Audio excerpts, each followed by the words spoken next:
We think it's time that we all might have to move to SteamOS. Oh, it's finally happened. You're buying a Steam Deck. That's it. Sell everything, go back to the Steam Deck owner. Is that what's happening, Andy? Is that it? No, but I have actually just installed SteamOS on not only the Legion Go 2, but also on the original Z1 Extreme Ally and the Z1 Extreme Ally X. So I now have 3 devices with SteamOS. It's finally happened. You're in the Linux club. Check you out. Yeah. Okay, so there's some really worrying reports happening from users and their interactions with Lenovo customer support specifically about potentially AMD abandoning the Z1E already, abandoning their support for it. We kind of wanted to jump on this because obviously it affects a huge amount of our viewers, people that have jumped into Z1E devices. We still recommend the Z1E as a great purchase. 100%, yeah. And more importantly than that, because with that we're talking potentially about like the old Ally X's, but Lenovo are still selling a current generation device that's powered by the Z1E. So and this it's could not be even huge. a year old. No, we're talking about what the Lenovo Legion Go Z1E, the S, was May 2025. Yeah. So, Andy, catch me up on what's happening with this because I'm scared. Yeah, so I actually saw this way before all the news articles started going crazy, and I thought, this would be a bit of a slight under the radar thing. I thought we could follow up with a video. I didn't expect the sort of like hailstorm that we've had from all of this, because what you're not seeing from a lot of these news outlets is that they are kind of hyping this up. So we need to take all of this with a pinch of salt, because this literally comes from a Korean message board, basically like Reddit, like, you know, where someone contacted Lenovo asking about driver updates, and a Lenovo sort of like chat support representative basically said there will be no more OEM drivers for the Z1 Extreme, and that was it. That's all the information we're getting on. They could have made this up. You know, like we don't know anything about that. But there is actually more like sort of evidence to back up this claim. Now, everyone jumped on the hype train of hating on Lenovo, but this goes further because it really is AMD here. The Z1 Extreme is a custom chip. It's not just like a standard chip, right? So because it's used in both Asus devices and Lenovo devices, how I think it works, I don't know for 100%, so any listeners and viewers, let us know down below if you know this stuff 100%. The way I think it works is AMD create a driver for this and then basically market it to either Lenovo or Asus and say, hey, look, we've got a new driver. Do you want to buy this?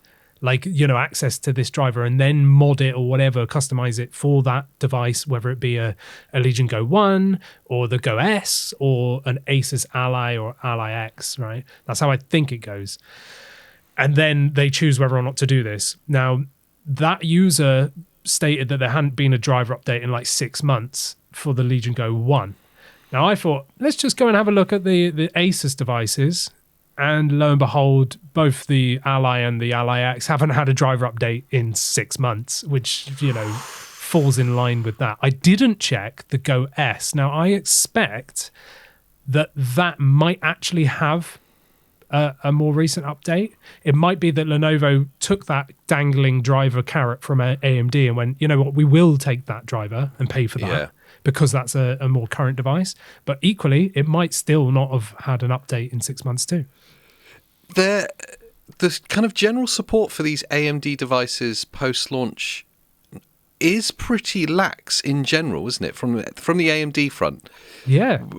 Even when we're looking at the Z2E, it's pretty lax as well, isn't it? Yeah. When you're looking at like how many hot fixes or driver updates there's been post-launch. There's on the Legion Go 2, there's not been a driver update in months. We've had one driver update and a hotfix since launch. There's no way a device that's that new only requires one update. Yeah, exactly. It seems silly, doesn't it? Like, yeah.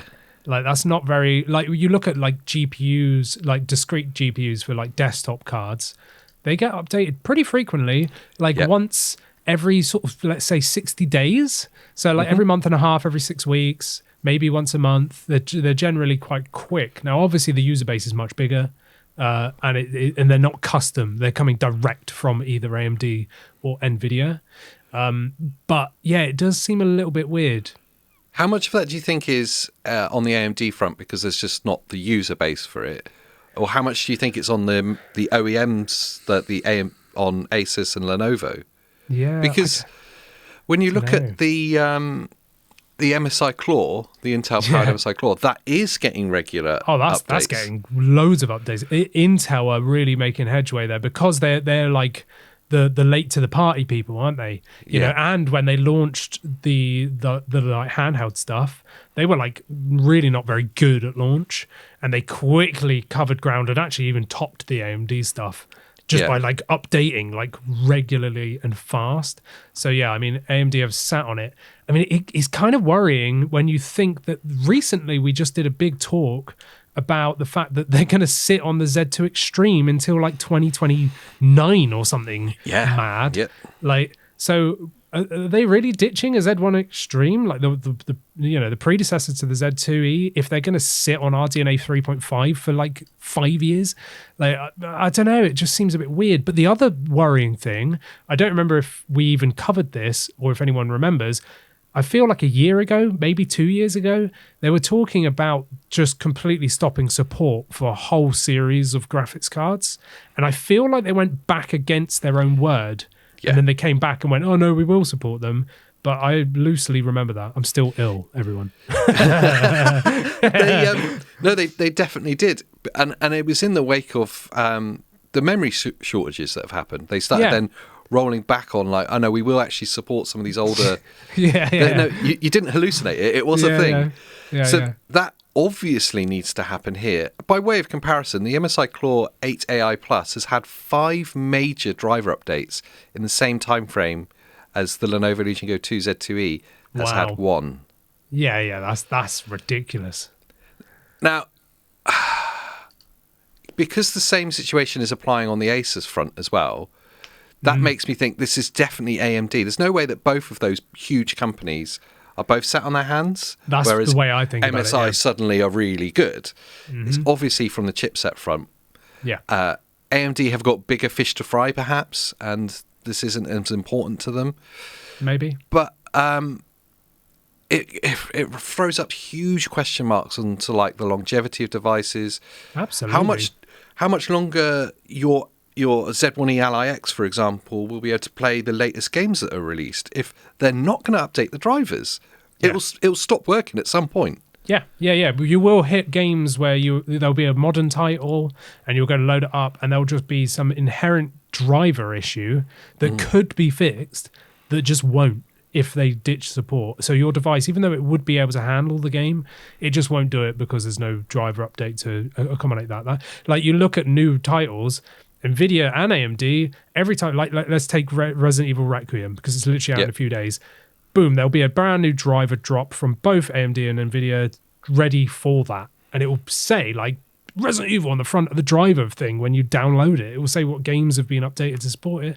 And we're not even getting that on, like, new devices, you know? So if they stop these driver updates, like these handhelds are going to become pretty redundant fast, but it's the period of time that really upsets me. Okay, the Z1 Extreme was first released on the original OG Ally, which is coming up to 3 years. It's 2.5 years, like around that now. Yeah, that's still not old. That's not old, and especially like you said earlier, the Legion Go S Z1 Extreme isn't even a year old. So if they're really dropping support that fast, especially when these handhelds aren't getting pumped out quickly because it's down to these AMD chipsets that are sat there for several years before they come out, it just seems so backhanded. Well, you think that the current generation, the Z2E generation, people are only just being able to get hold of the stock that they pre-ordered. It's only just the start of the year. So that it's only just been kind of superseded from the consumer perspective. Absolutely. So I'm with you. It's upsetting that it's so quick. These devices are still so young and we're potentially seeing a dropping of support for them. I I can't imagine that it's going to be the public message. If we asked Lenovo, Asus, or even AMD, they're never going to confirm that they're dropping support for this. No. But money where your mouth is kind of situation, they're not supporting it. Yeah, because there's not been any support. Yeah. Just look at the driver updates. Like, oh, look, 6 months ago, if there was support, there would be more than one in 6 months. So to the actual main kind of thrust of this video, the kind of opening clickbait that you started it with, is it time to switch to SteamOS then? Yeah. I think for people that are using like Z1 Extreme devices, if this is truly the end of driver support, obviously like roll it until the wheels fall off. Just keep going until stuff starts breaking. If you absolutely die hard love Windows, then just stay there and continue. You might be able to sideload some AMD drivers for other devices that might like have like a 780M, GPU or whatever. Sure. But again, that's not going to be fully supported. But yeah, you'll be able to sort of ride Windows for a little time yet. But the real one is going to be SteamOS, love it or hate it, because they take the Linux drivers, the Mesa drivers, and update them frequently for supported, chipsets. And especially now we've got the Legion Go 2 where it's been confirmed by Lenovo, hey, we're getting official support just like the Go S on SteamOS. So this is actually going to be like legit support coming around June, July, I believe, this year. Then you are totally sorted if you've got a device that's got a Z1E or even a Z2 Extreme or Z2, whatever, because there'll be those two variants there. But yeah, so your pretty much only hope is going to be Linux, because these drivers are frequently updated, like regularly updated. And it's actually easier to do as well. Like if you're in a distro like Bazite or CatchyOS or SteamOS, which is the way I went last night. I just installed it, see how I get on with it. So it at least we have a savior. At least these things aren't redundant, because you will be able to get more longevity by going the Linux route, and you get more performance and stuff. So for the older devices like the Z1 Extreme devices, you're actually going to see a benefit, providing that you already have a library in Steam. That's kind of the caveat there, isn't it? The real kind of stone in the shoe is that a lot of, for me anyway, and I'm sure there's going to be a lot of other people, these are the companion devices to either your Xbox or your PC setup. There'll be portable Game Pass machines for a lot of people. Yeah. And you're removing that entirely. Mm-hmm. SteamOS is cool. If you've got a Steam library, then it's wicked. But if you haven't, then, or if you're super into like competitive multiplayer games and stuff, then it's rubbish, really. Yes. Yeah, it's a rubbish situation to be in. Yeah, it's not for everyone, no. No. But, yeah, we've said it for ages, especially when we were talking about the Steam Deck, that Valve are incredible at their continuous support updates and incorporating things from the community to keep bettering drivers and the operating system. Before I installed SteamOS last night, because I installed I installed 3.9, the like latest like beta version on the Legion Go 2. I was just looking at the update logs, and it's like almost daily. Like Mental. It is absolutely insane. And I woke up this morning, turned on the thing, just start downloading games, because I've got like a 4 terabyte clean drive now, because I wiped Windows. I didn't even like dual boot it. I just got rid of it, nuked it, right? I then looked at it this morning, and there was another update from the 24th, which was yesterday, was it? Yeah, last night. Yeah, yesterday. Yeah. And I installed it last night, checked for updates, there wasn't any. So overnight, there's already another update with another update log with a load of fixes. Like, you can't believe how on it they are versus Windows. Well, like, Windows is a shambles versus this, it really, really is. But like you said, if you all you use is like Game Pass and Call of Duty, then you're kind of screwed, unfortunately. Like eventually there'll be a stopping point where stuff just don't work anymore. Until we hear officially from any of the manufacturers or from AMD, then we can't say that this is actually the way it's going. We have kind of caveat it. Yep. But from the user reports and from our own experiences of what we see, it does seem like maybe this has actually happened, and it's just been silently unsupported. It's savage. It really is, yeah. Yeah, it really is. Let me know what you guys think down in the comments. Anyway, it feels like it might be a bit of a developing story. If we hear more, we'll jump on it and do another rambles at the camera for you. Absolutely. But, let us know what you guys think down in the comments. Are you jumping over to Steam? Let us know. Once you're down there, like the video, subscribe for more handheld gaming content, and what else should they do, Andrew? Let me know anything about SteamOS that you want to see, on the Legion Go 2 or whatever. I know it's not fully supported yet, but just generally, just hit me up in the comments and all that good stuff, and we'll see. And also, you can become a member and you get to chat to us on our private Discord as well. So until the next time, bye. Bye.